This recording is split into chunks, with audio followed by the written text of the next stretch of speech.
Hello. In the traditional motion picture story, the villains are usually defeated. The ending is a happy one.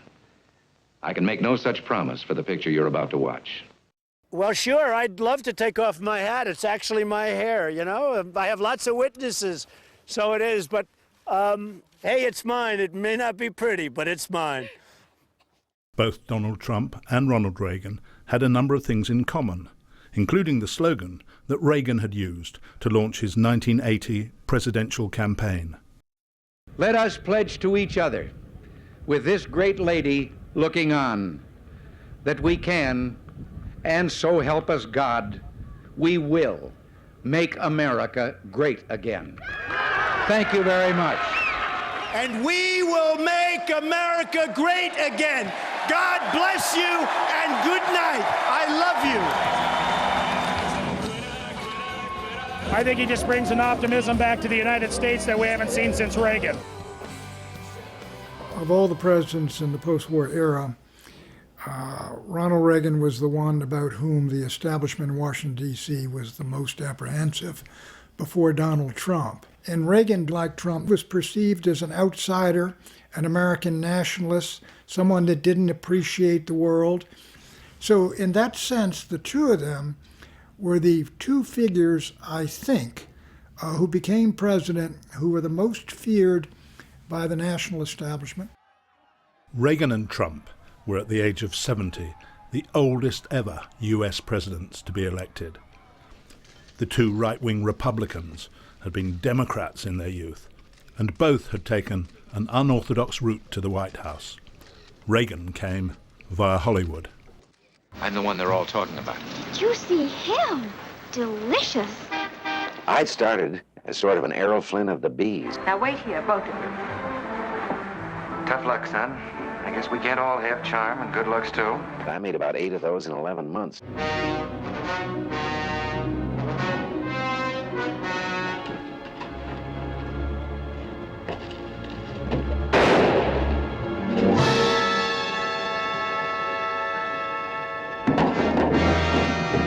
I was brave, but in a kind of a low-budget fashion, you know. New York City. And in this town, the sky's the limit. Believe me, I know. Donald Trump was rather less low budget. My name is Donald Trump, and I'm the largest developer in New York. I built a lot of buildings, but I also own golf courses, resorts. He was a billionaire property tycoon who hosted a reality TV show. I even have a television show. I am officially running for President of the United States. The Donald finally announced he was running for the presidency after 30 years of hinting he would, and the severest doubts were raised about his fitness for office, just as had happened with Ronald Reagan. I made a film about Reagan when he ran for president in 1980. He'd served for 8 years as governor of California, America's largest state. But he was still widely seen as a trigger-happy cowboy. I hope it's not a Greek tragedy.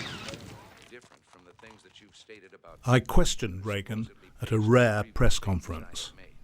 Governor, from the BBC in London, do you have any doubts about your ability to play the role of America's leading man?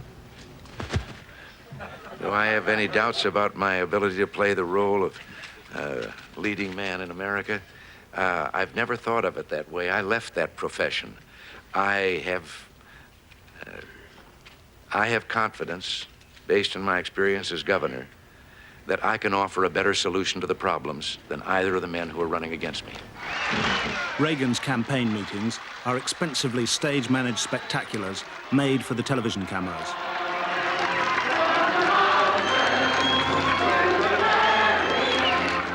I would like to take the lead in taking government off the backs of the American people and turning you loose to do what I know you can do. Thank you. For his supporters, Reagan was the strong man America needed to stand up to the Soviet Union and its other enemies abroad. For his opponents, Reagan was a warmonger who threatened to attack the Iranian Ayatollahs who'd taken Americans hostage. The 50 US diplomats and citizens had been held hostage for over a year. Do you really think Iranian terrorists would have taken Americans hostage if Ronald Reagan were president? Do you really think the Russians would have invaded Afghanistan if Ronald Reagan were president? Do you really think third-rate military dictators would laugh at America and burn our flag in contempt if Ronald Reagan were president? As with Trump, the prospect of Ronald Reagan in the White House powerfully divided opinion on both sides of the Atlantic. From the day that Reagan won the election, the metropolitan liberal elite, the media elite, they condescended to him, they laughed at him.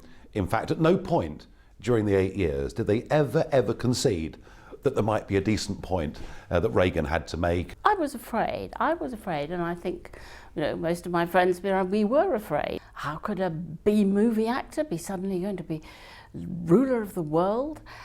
Fear, his finger on the button, doddery, vague. Would he have any idea what he was doing?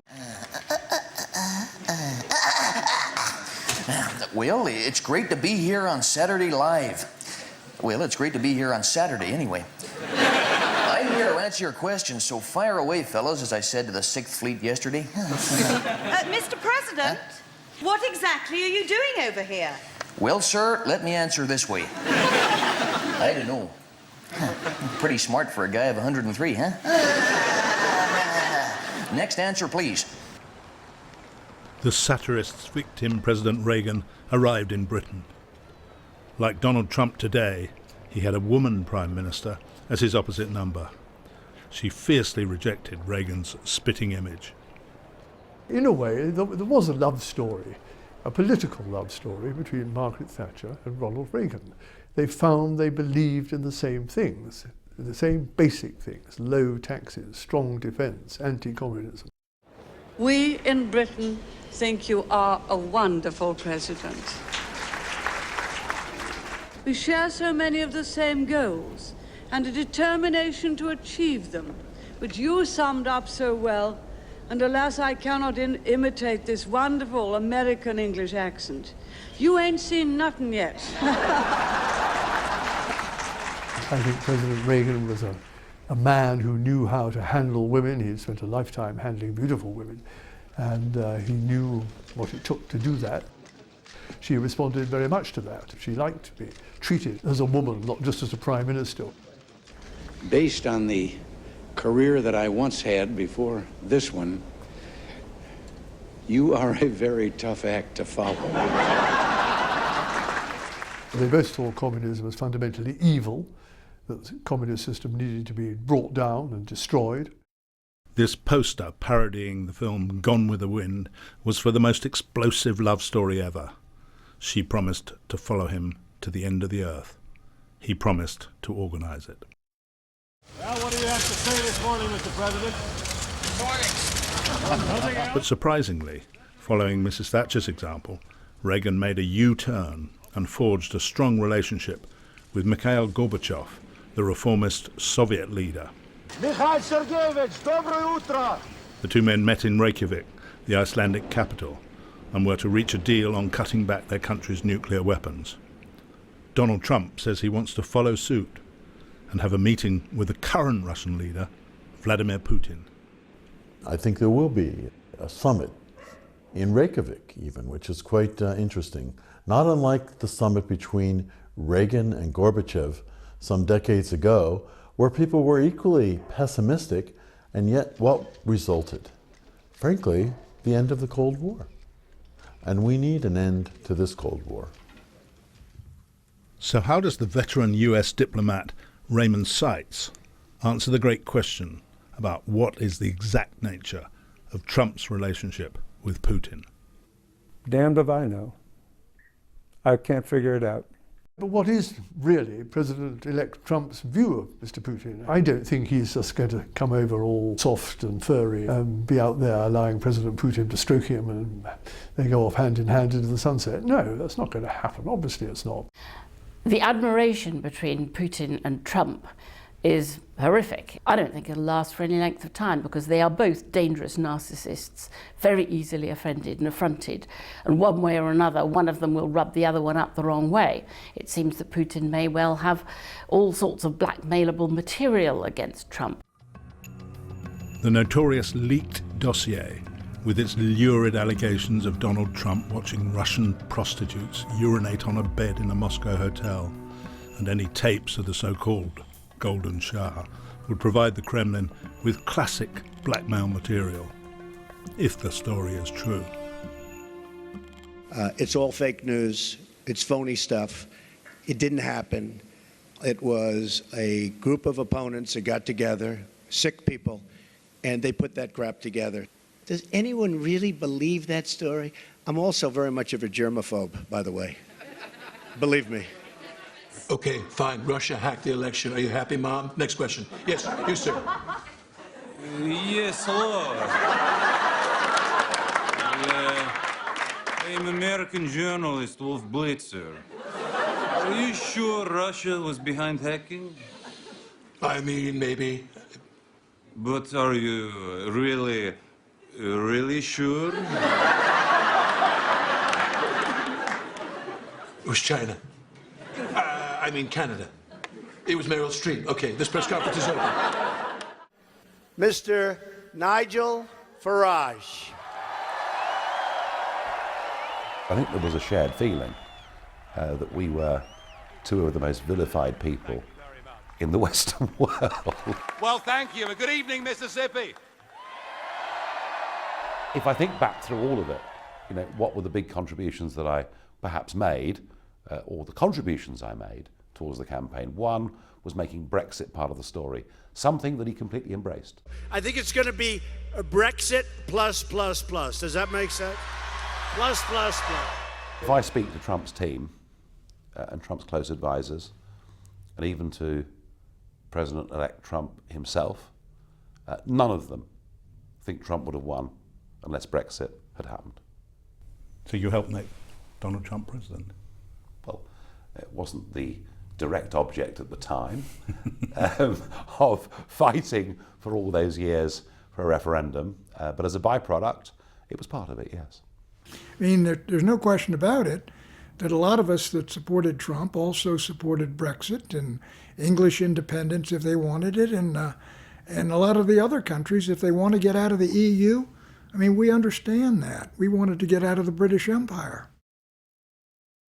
Nigel Farage got his reward by becoming the first British politician to have a face-to-face meeting with President-elect Donald Trump, while the British Prime Minister, Theresa May, waited for an invitation.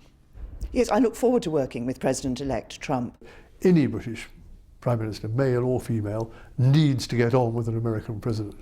Even if you don't like them, even if you think they're half balmy, you've really got to get on with them because that relationship is so important to the United Kingdom. I'm just very interested to know your feelings before that meeting, bearing in mind some of the things that Donald Trump said about women. Now, I'll probably feel slightly awkward reading this out, but I do think it's important to rehear what Donald Trump was recorded saying in the past, which is about women. When you're a star, they let you do it. You can do anything. Grab them by the pussy. I mean, forgetting the fact that you're Prime Minister for a moment, how does that make you feel as a woman? Well, look, I think that's unacceptable.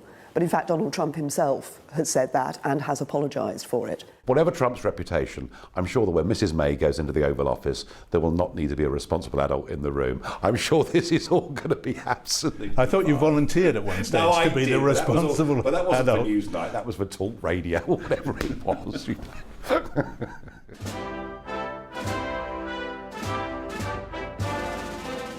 Donald Trump will go to Washington tomorrow as a political virgin, having never before held any public office. He keeps in his own office a picture of his hero Ronald Reagan, who had himself been much maligned as a dangerous maverick. So, does Reagan's record in the White House offer clues about how the new president, Donald J. Trump, will perform? Ronnie was the outsider, and he was a huge success. Trump, in some ways, is an even bigger outsider than Ronnie was. And yet, I feel pretty bullish. I feel pretty optimistic for what he's going to do. Donald Trump is even more frightening than Reagan. He seems wilder, he seems more cavalier. He may end up being impeached within a very short period, within a very short time of his inauguration. On the other hand, it may end in tears for the rest of the world if he is willing to pick fights with anybody, anywhere, and his finger is on the nuclear button. God help us all. They say in Washington that it's the job of every new administration to make the previous administration look good. And that won't be hard for Trump to do, I don't think.